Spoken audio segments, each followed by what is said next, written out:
At 22, you left the shores of Nigeria for the United States, meaning that you must have been in the process since you were 21 or thereabout.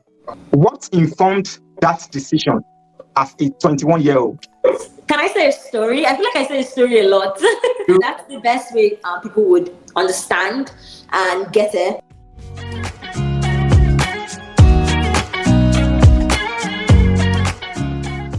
This program features professionals from various fields who have relocated to a new country in search of better living conditions. They share their stories of overcoming challenges and achieving successes, aiming to educate and manage the expectations of those considering or already undergoing a similar experience. The program showcases the resilience and hard work of our people. In this inspiring episode of my Japa Chronicles, I chat with a remarkable young nurse who's taking a bold step towards a new future. Despite being young, she's made the courageous decision to relocate and is well on her way to becoming a thriving nurse in a new country. Thank you for joining me today on today's episode. You're welcome. Can you please tell us your name and where you're from? So my name is Chinaza Samson, and I'm from Anambra State, Nigeria. I'll refer to your Instagram post of January 1st, 2024. Okay. There you were thanking God for how far He has brought you and also gave motivation to some of your followers. But you said, and I quote, "I can't start saying my story. It's a lot." That's the end of the quote. So let me inform you now, Chinaza, that you are here to share your story. Okay, so when did you become a nurse and what were you doing back home in Nigeria? So I became a nurse officially in 2018. I'm a very, very young lady. Like, let's just keep it like that. Let me just be a very young lady. But when I went into nursing school, immediately after my secondary school education, and I went to a school of nursing. So school of nursing typically in Nigeria is 3 years, and you get your diploma and your license. So I finished at the age of around 18 to 19 years old. My parents are like, "Well, you're so young, and we don't believe anybody's going to employ you, so go back to school." And I didn't want to go back to school. I just wanted to start working immediately, start making money. But I eventually went back to school because my school at the time had a program that would accept nurses who just graduated. So I joined that program and I became a midwife in March of 2020, just before COVID. That was when I graduated, and back home in Nigeria, I'm a registered nurse midwife. I stayed at home for a little bit, and then I started working in a clinic first as a registered nurse midwife as well, and I went on to work in St. Nicholas Hospital. So basically back home in Nigeria, I was still a nurse. You worked at St. Nicholas Hospital. St. Nicholas Hospital is one of the best and biggest hospitals in Nigeria. Am I correct? Yeah, okay. Yeah, you are. As a staff of St. Nicholas, how much were you earning then? In 2020, I was making 120,000 naira. That was in 2020. I joined the hospital in November of 2020. I was making 120K. Then around January of 2021, they revived a program that they had. They had a cost of living allowance programs where they gave us 3,500 naira cash every 15th of the month. They called it cost of living allowance, but it was revived. Or rather, they called it chop money. It was a free money. I mean, everybody expected, like, lunch and stuff. It was cool, but then it was revived into what is known as a cost of living allowance, COLA. So they started giving us 20,000 naira for that. So in addition to how much I was making, my base pay, I was making 120K plus the 20K, making it 140,000. I think 6 months into the job, I switched unit from a postnatal and pediatrics unit to an ICU step down. So in the ICU step down, due to the amount of workload that we had, there was a bonus that was given to some special units like ICU, dialysis, and the step down unit. That was about 20,000 naira too as well. So that bumped my salary up to 160K. So yeah, so I was going home to 160K at the end of the month. That was well detailed. I didn't expect that explanation for that. The main reason I made this explanation is that nurses need to know their worth, and some nurses should make more than what they're making now. Some hospitals, I would say, you deserve that pay, that raise. You deserve that. Some specialties deserve that pay that they would give you, that extra money. And we have to sell ourselves to get all this money I'm talking about. It's not like as if we sat down at the hospital treat on our laps. These were like some fights and some statement that nurses had to make to be able to make those money. Do you know that with 160K in 2020, you were one of the privileged nurses? Yeah, I do. I do know that. You know, when I talk about improving yourself, people feel like, oh, it's only for people who have grown or people who have been in nursing for what, 5-10 years. I was literally just inside nursing. I was like I wasn't even up to a year when I started making all this money I was making. And I feel like it all comes down to how you apply yourself. When it comes to my job and what I do, I speak big. I speak very big about what I do. And I think it paid off because I ended up getting like locum jobs. In one 12-hour shift, I would make anywhere from 12,000 to 20,000 naira a shift. At 22, you left the shores of Nigeria for the United States, meaning that you must have been in the process since you were 21. What informed that decision as a 21-year-old? Can I say a story? I feel like I say a story a lot. That's the best way people would understand and get it. Just in nursing school, basically, I think I was about 16 or 17 at the time. I don't know. I just felt like I just had this knowing in my spirit that I was going to travel outside. I wasn't built for Nigeria, if I could say that. But basically, I knew in my spirit that I was going to travel out, and I knew that I needed to start putting things in place for me to be able to travel out. So when I finished nursing school, I did go and I talked to my uncle, and that didn't work out, but that's a whole different story. But after when I got the St. Nicholas job in my unit, I feel like my desire to travel was rekindled, because while I was in nursing school, I was saying I was going to travel. The only pathway I knew at the time was to study, because everybody who I knew around me in my circle had traveled out to, to the UK, to Canada, to various countries to study, not to work. My goal then was to, secure a scholarship or something of that nature and just go study. But now coming into St. Nicholas, and I was blessed with the units that I had beautiful ladies who were my co-workers, and they were so helpful. I mean, I kid you not, my first week in the unit, a lady walks up to me and she goes, what country are you planning on traveling to? I was just put on the spot. I was like, the US. And she goes, oh, okay, go over to that lady there. She's doing her US process. She's going to help you with, where to start, how to start, and what to do. I was so shocked and I was so grateful. And I walked over to the lady and she told me, oh, the US is very hard. But she did give me, like, I wouldn't say a detailed breakdown. She just told me, first you have to do this, like step by step. And I just took it and I ran with it, basically. I went on and I did a lot of research. Oh my God. I did a lot of research. I found out what I had to do first, what I needed to do first. And I knew that I would just keep doing research if I don't take an action. So what I did was I saved up some money and I took the first action. So I think that was what I would say geared me into it as a 21-year-old was I had a dream and I took the information that I had with it and I ran with it. I mean, I did have to do a lot of sacrifice, but yeah, I ran with what I had. So you took the EB3 visa route, am I correct? Yes, you are. Can you tell us more about that pathway?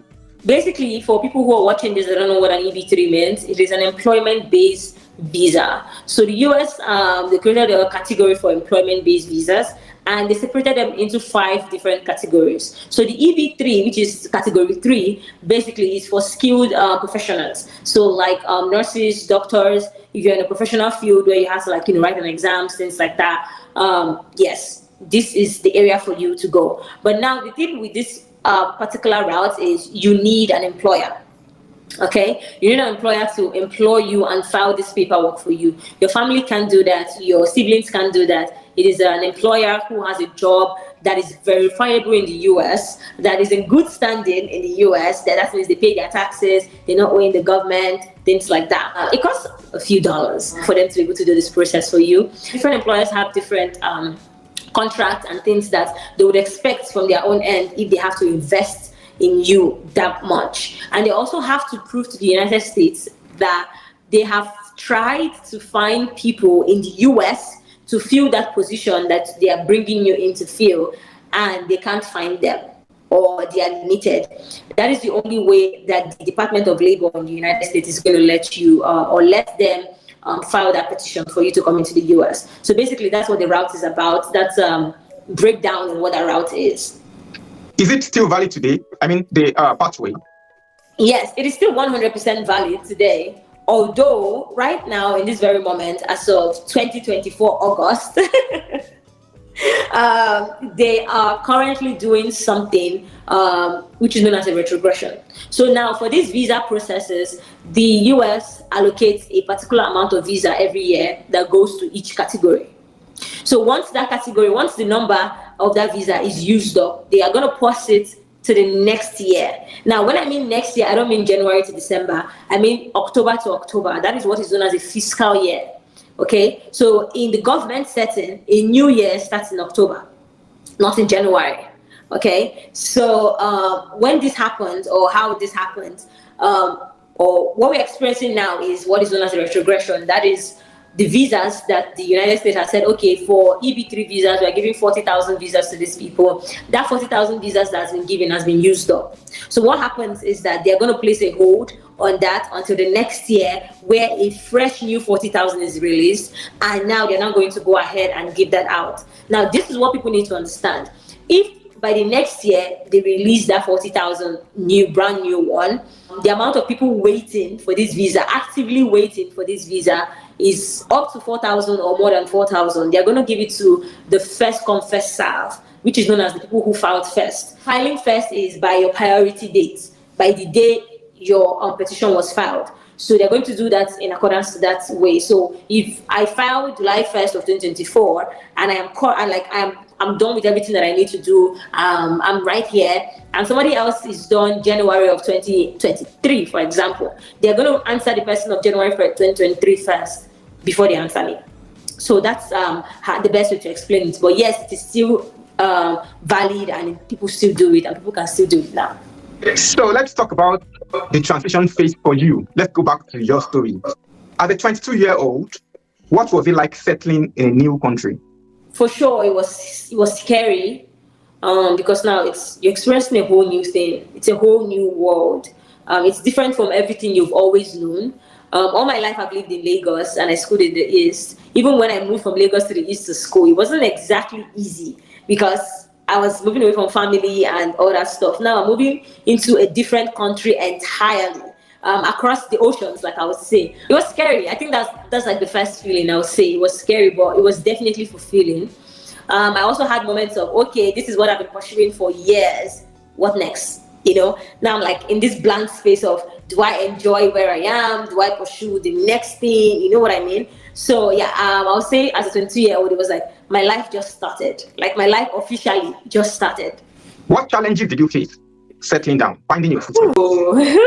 Okay. When it comes to challenges, I did face quite a couple. One of them is going to be finding a house. To be honest with you, when you come into the US, they stamp in your visa, your passport, they start processing what is known as your social security number. Let's just say your social security number is an equivalent of what a NIN number is in Nigeria. Okay? Your identification number in Nigeria. Yes, that's the equivalent. But I would say the severity of the two of them is not the same. In the US, you need your social security number for almost every single thing. In fact, that number is tied to you. That is who you are. Some places you can't get a house. You can't even get a nice apartment in a nice neighborhood without a social security number. And it takes about 2 weeks for that number to come out in the US. So mine took the same, about two weeks, about 14 days to come out. And believe you me, in that 14 days, I felt like I had to rethink. I sat down and I was like, Jesus, how do people who move here illegally, how do they survive? Because they don't have this number. For me to open a bank account, I needed that number. For me to get an apartment, I needed that number. So for over 2 weeks, I was in an hotel that my agency had paid for. So I was living in a hotel. I was only eating breakfast, and then I would pack all I can, to my room for lunch and dinner. But these are not like real foods, because I didn't know what a bagel was, and I didn't want to eat bacon because a lot of people were like, when you come to the US, you're going to get fat. I was so scared of getting fat, and US foods, they're very greasy. So they have the ability to not make you fat, but make you put on weight. I think that's the right word to use. They have the ability to make you put on weight easy. Their eggs were not tasting like our eggs. They're adding milk inside their eggs. I mean, now it tastes nice, but initially I was like, oh my, what is this food? The only thing I could eat was cornflakes. And now imagine eating cornflakes for up to 2 weeks. You're gonna get exhausted. And I didn't have a lot of money. I didn't come with money. So I couldn't just go out and be like, I want to go buy, grab myself some McDonald's or go to an African restaurant and eat a very good swallow, and have my body right. I couldn't do that, because I was not working and I came with little money too. So I was like, those are like some of like the challenges I faced getting around. For everywhere I had to go to, I had to take an Uber. I didn't understand the bus system of my state at the time. And I had to go to a lot of places to get a lot of things done. So now I have to spend a lot of money on Uber. And Uber is not cheap. You might be saying $10 and $15 and $20. And in my Nigerian head, I was calculating like 10 naira and 20 naira. Let's just leave it. They're not the same. In case you're like me and you're wondering that, that is $10, not 20 naira, or is $10 not, no. Nah, it's not. It's not the same. It's a lot of money. $10 can do a lot of things for you. But yeah, so I would say that that's like some of the challenges I face. That would be them. So for you, you had a job waiting for you. Yeah. Did that make things easier? At first, I didn't feel it made it easier. But later on, when I started working about a month into the US. And I want to say that was when I was more appreciative of the work that I had. I was more appreciative of the job that I had. I didn't really appreciate the job when I first came in because I was like, I'm hungry, I'm not doing anything, I'm in my room and this and that. And then I started working and I realized that if I had not worked, I could not pay my rent for the next month. And in the US, unlike Nigeria where we pay our rent every year, we pay rent here every single month, So I would definitely say having that job, it made things easier a little bit later on, but not immediately. Can you compare the healthcare system and your profession being a nurse in the US to St. Nicholas being one of the best hospitals in Nigeria? How would you compare that? So I'm going to do pros and cons. I think that's the easiest way to compare them. But first, I'm going to do for the healthcare system. That is accessibility to healthcare, accessibility to better care, and things like that. Definitely the US is better when it comes to that. They'll go down to the root cause of what is wrong with you, regardless of if you are rich or if you are poor. Okay? Now, the US rely heavily on insurance, on health insurance, and a lot of people would, what are you qualified for? Nigeria is beginning to come up when it comes to insurance, because I know I worked with some insurance companies back in St. Nicholas. But in the US, I think it's a little bit better because there's this law that they have. They can't turn anybody out. Everybody has to have access to care, to immediate emergency care. So if I come into the hospital and I'm bleeding out and I'm about to die, they're not going to tell me, go and get a police report or go and pay 50K deposit. Go and pay 50K deposit or 100,000 naira deposit before we can do anything. Or if you don't deposit this amount of money, we can't do anything now. They're going to give you life-saving treatment. That means they're going to save your life. Okay? If you need a life-saving surgery, they're going to do it before they start talking about money. So it's like life first, then money later. Comparing that now back to Nigeria, you'd see somebody who is literally dying. You know that if I don't give this guy this medication, he's going to die. If I don't help this person, they're going to die. And you hear the nurses say things like, oh, you have to make a deposit of 50,000 naira or 100,000 naira or else you can't do anything. Now, note this, because I did mention the nurses. The nurses are not to be blamed at all because I've experienced it. I've been in a healthcare system where we couldn't do anything for the patient and our hands are literally tied. Because if you go ahead to like break protocol and help these patients and use the hospital resources for them, they're going to be taking out that thing you did, the amount of what you did from your paycheck, and you can't fight back.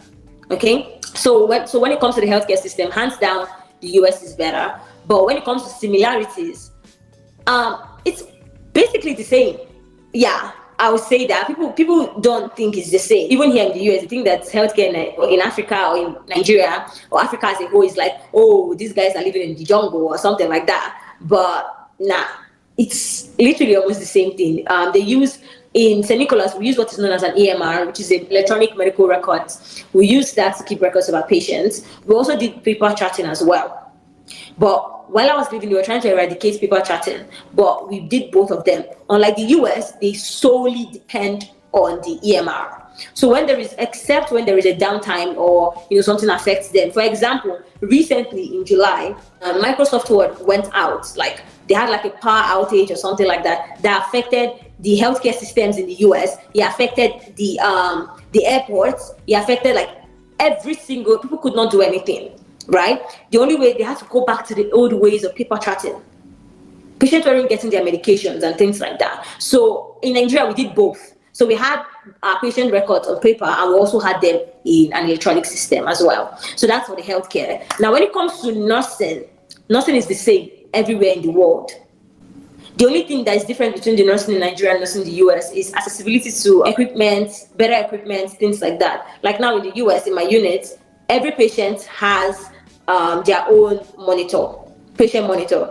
I worked in a telemetry unit, so definitely they should have theirs. So every patient had their own personal patient monitor in their rooms. And most of the rooms here are either double bedded or they are single rooms. But generally, and most popular are single rooms, like private rooms. Unlike Nigeria, there's a different pay for private room, there's a different pay for general room, there's a different pay for like mini rooms, mini private rooms and things like that. So there is that. But when it comes to the nursing skills, it's the same. It's basically the same. It's just now you could have access to more things that you would have in Nigeria where you have to improvise. So it means that our nursing education is actually a good one. Whoa, I feel our nursing education is superb. I mean, I'm going to talk from like the school that I went to. I schooled in the East, and I went to a missionary nursing school. I think they did so well. It was an excellent blend between the class, like the academic part, and the clinicals. There was a beautiful blend in both of them, and it made me personally come out a more confident nurse. I was more confident in my skills. I was more confident when I come outside. When I even came to the US, I was very confident in asking to say, oh, can you let me do it? Can I try? Because while in nursing school and having to go for clinicals, we were taught to always ask, come up, try to take up things, try to be more proactive when it comes to our learning. And it kind of helped me to get up my orientation faster, get really good appraisals, and also bump my salary. But we'll talk about that later. But yeah, I was saying that our education in nursing in Nigeria, to me, is amazing. It's amazing. The blend is beautiful. That is reassuring. Yeah, it is. I had conversations. I hosted a dinner with some of my co-workers. We had conversations about our school programs. And it made me realize how that we have gold. Like, we really have pure gold in Nigeria. We have teachers who care. We have people. For my school, again, I don't know the universities, but my school, I'm going to emphasize that we really had teachers who cared about, our progress. Our exams were a little bit more detailed. We did exams that would make us understand the why behind why we were doing certain things when it comes to nursing. And I feel like that is one of the biggest things when it comes to your clinicals. Having to know the reason why, the reason behind every action, every intervention, every medication, everything you have to carry out would help you huge in nursing. And for them to emphasize that in nursing school kind of helped me when it comes to my clinicals. On a lighter note now, I saw you kissing one man on the street of London in your last post on Instagram. Where and when did you meet your husband? It's the shade for me first. I'm going to say it's the shade for me because you go, oh, I saw you kissing a man. Please, oh, it's my husband. But yeah. Well, the funny thing, I met my husband too on the streets of Instagram where you saw us kissing. Well, yeah, I did meet him on Instagram. I've shared the story of how I met him on my channel. But before I started YouTube and things like that, I am my page was on private and it was just me and mine. I don't reply to people I don't know, or I don't know your mutual friends messages. So my message request, you could send me a message and I open it and look at it. I'm like, who is this one? That's how I see it, right? But then I took my page off privacy and I just kept it public. So when you do that, when you change from private to public, everybody who had sent you a friend request would automatically become your friends, right? And their messages are going to pop in as well. So before Instagram had this thing where they segregate messages from people who you know or your followers and things like that. I don't know. There was a change in algorithm anyway. But before that change, I was able to see my husband's message. And one of the things he sent to me caught my eye. He mentioned that he was on my place. Now, I have not been looking, so I would not say, but really, passively, have not seen anybody from my place. So it kind of like caught my attention, trying to say, okay, oh wow, who is this person that's on my place? And I didn't want to like respond at first, because before he said it was on my place, for my place, he had sent me like a couple of messages, and I went to check out his page, and I saw only 2 pictures, and the 2 pictures were from like 2 years apart. I'm like, who is this one? You have no social media presence, so am I going to answer you? But that message where he threw in that he's from my place, kind of like, oh, okay, where are you from exactly? Because our place is kind of like a little bit close knitted. So our parents kind of like, if my parents don't know you, they would know your uncle, your auntie, or somebody related to you anyway. So that's how we started, and that's how we met. I don't like go into personal stories, but yeah, that's how we met. And I met him in 2022. And you got married when? We got married legally this year on my birthday, March 1st. That's when we did our civil wedding. Congratulations. Thank you. So let's talk about the successes that come with this decision of relocating to a new country. What are those things you can point to as being the successes, the wins of you making or taking the step? I think one of the biggest wins for me is getting my green card, my permanent residency, being in the US legally, not as under a work permit or something, but to be able to freely go in and out of the country.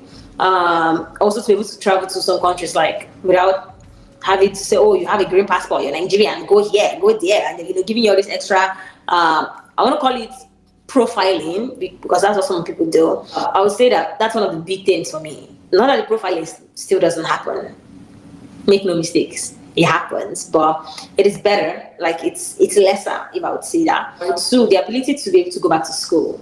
And right now, I'm getting my BSN, and so far so good in getting my BSN. I have not paid as much as I would have myself. So I applied for a grant, and because I am a US green card holder, I'm able to get that grant. And the grant is no small money. It's about $10,000, and they pay for most of my. That's $10,000 paid for most of my courses that I had to take. You know, and I don't have to like break the bank now because I want to go back to school, if you get what I mean. So I feel like that's one of the wins. I'm able to buy a car. Yeah, I got a car for myself this year. It's not something that I would have done in Nigeria at this age. And for me, that's a big win. I'm also able to like level up myself when it comes to my career. Also, the career opportunities here in the US are just endless. Like it would throw you off balance. That's how endless it is. Because then you come here like, should I do this? Should I do that? Should I do this? What do I want to do? Because it's like the world is now like your oyster. So it's like, go for it. Like whatever you want to be, whatever you want to become, it's not like within your reach. You get what I mean? You just have to like follow the path, follow what you need to like put down together, and you can become anything. And I mean anything you want to become. So I think that's a huge success for me. The ability to provide for my family, that's a huge win for me. That's a huge win, that my parents would call me or my siblings would call me and be like, we need this, or there's an emergency, and I can comfortably step in without having to break my back or break the bank. That's also a huge win for me. So what has this journey, what has it taught you? What lesson have you learned from this process? The biggest lesson I'll say I've learned is that you really don't know how much you have inside you until you step out, until you try to do something. I didn't know how tenacious I can be, or how tenacious I am when it comes to chasing my goal. I just didn't know. And it made me learn a lot of things about myself. This journey has taught me patience. Oh my God. It has taught me patience. In 2022, when I went to write my exam, my NCLEX exam for me to be able to come to the US, I failed. the first time I took the exam, and it was a huge shocker for me. I'm not claiming to be like the most intelligent person in the world, but I want to say I'm smart. I believe I am a very smart young lady, because for every exam I wrote in Nigeria, in my nursing school, my midwifery school, I didn't fail any exam. I didn't fail any exam. So it was, to me, it was a rude awakening, if I would say, that I failed that exam. But at the same time, I told myself the truth, which is I didn't prepare for that exam. So I went back.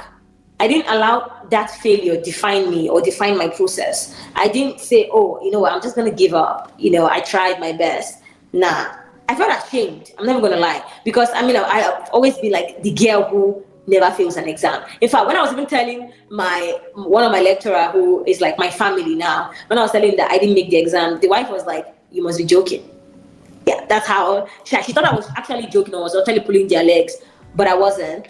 But one thing whole thing taught me was I was able to go back and read, and I came back and I go and beyond when it comes to passing that exam. And it taught me that I'm tenacious. It also taught me, this entire process has taught me that anything, you can do anything you put your mind to. Like anything you set a laser focus on, that this is what I want to do and this is what I want to become, you can do it. Like, you can do it. It might not come immediately, but if you keep your eyes on your goals, definitely it's going to come. It taught me to give myself grace, to be able to pace myself. When things don't go my way, I'm able to say, okay, you know, what do we do? What do we do wrong? What do we do next time to get there? It made me forgive myself easy. I wasn't so forgiving of myself. I'm still learning to be more forgiving though, but it's one of the things that really taught me to be forgiving for myself. But biggest thing is that, and it made me believe that I'm really tenacious and learn patience. My final question would be, what advice would you give to someone trying to relocate to the US or any other place at all, or who is just about to start that process? I'm sure you have mentioned some, they can pick some lessons from what you have said, but then what's one advice would you give to someone who is trying to go on this journey too? First and first, if you have not started, you're scared of starting, start. One of the biggest advice I still give to myself to today is, you're scared to do it. You're afraid, you're scared, you're afraid, you're shaking. Do it scared, but do it anyways. Like, just start. Just put your first leg in front of your feet. That is the start of a journey of 1,000 miles. It begins with a step, and it's not just a hearsay or what people say. It's actually the truth. Just start. Don't wait for anything. Don't say, oh, I don't have. Some people now are waiting for when they have 10 million naira in their account. When I started this journey, I literally had 120,000 naira. I needed 170 or 180K to start this process, but I had 120. What did I do? I went to solicit. I went to look for who to ask for help.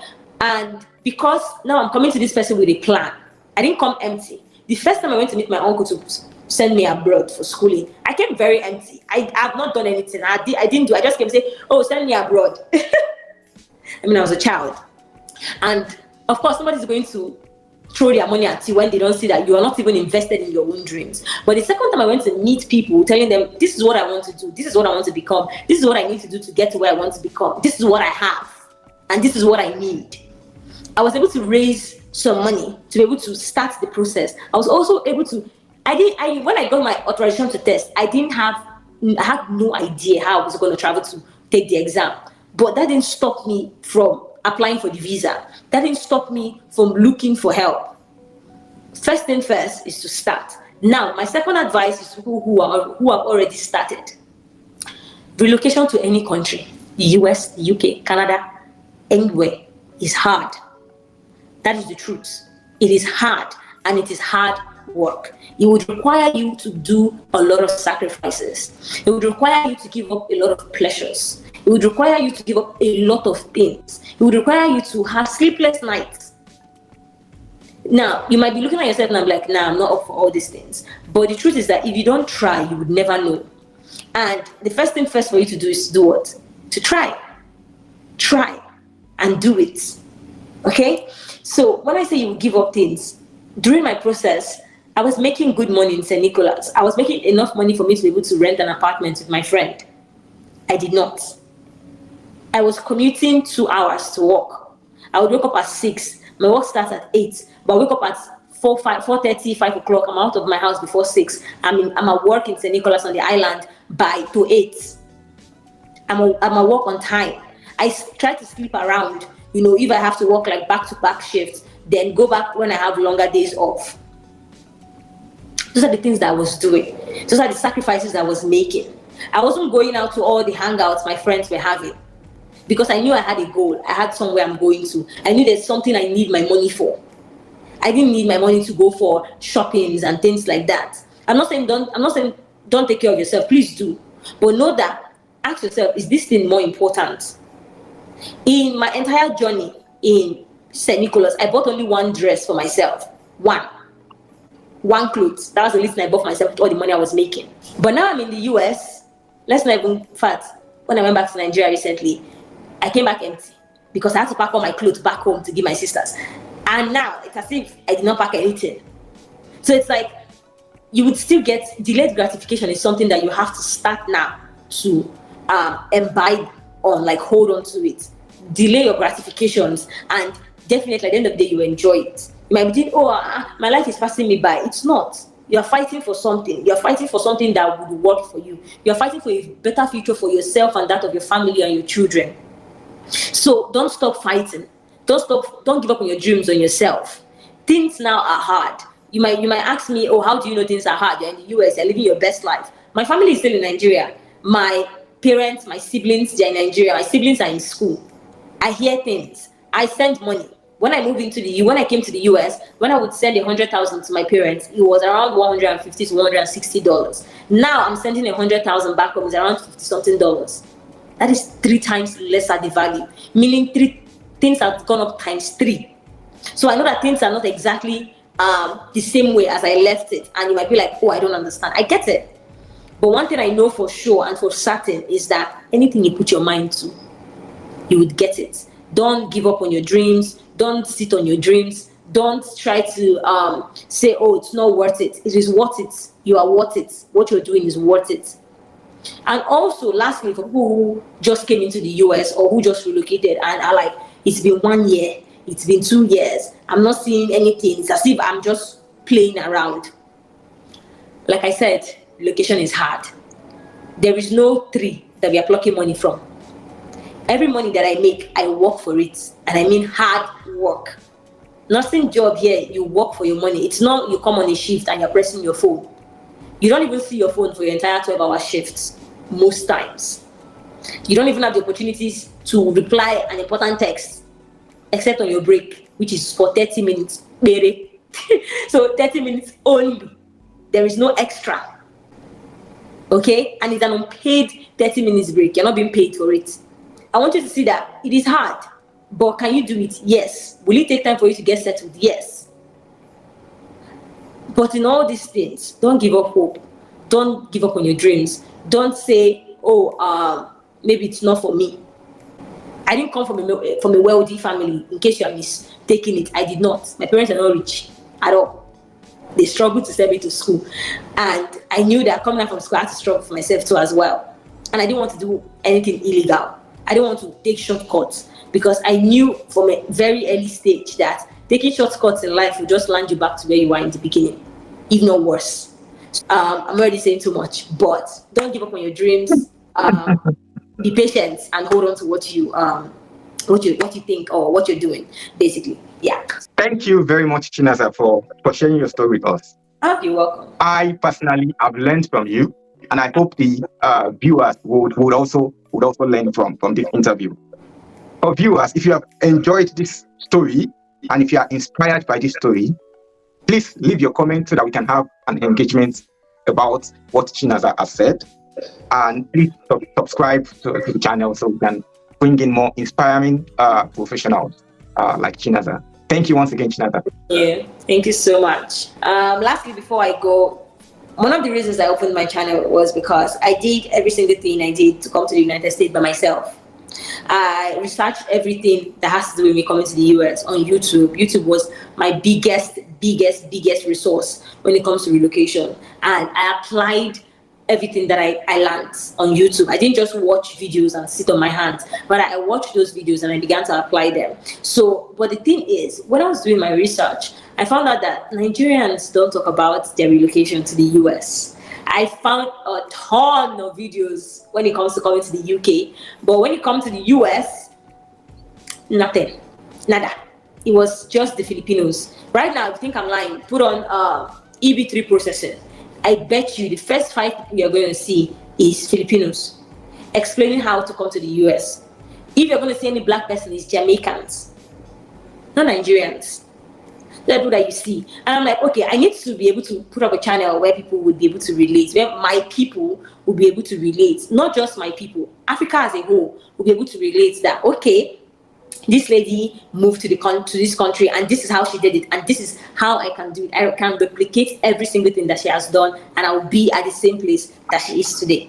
Simple as that. That is what my channel is all about. And if you want to know more or want to see how I did it, head over to my channel too as well.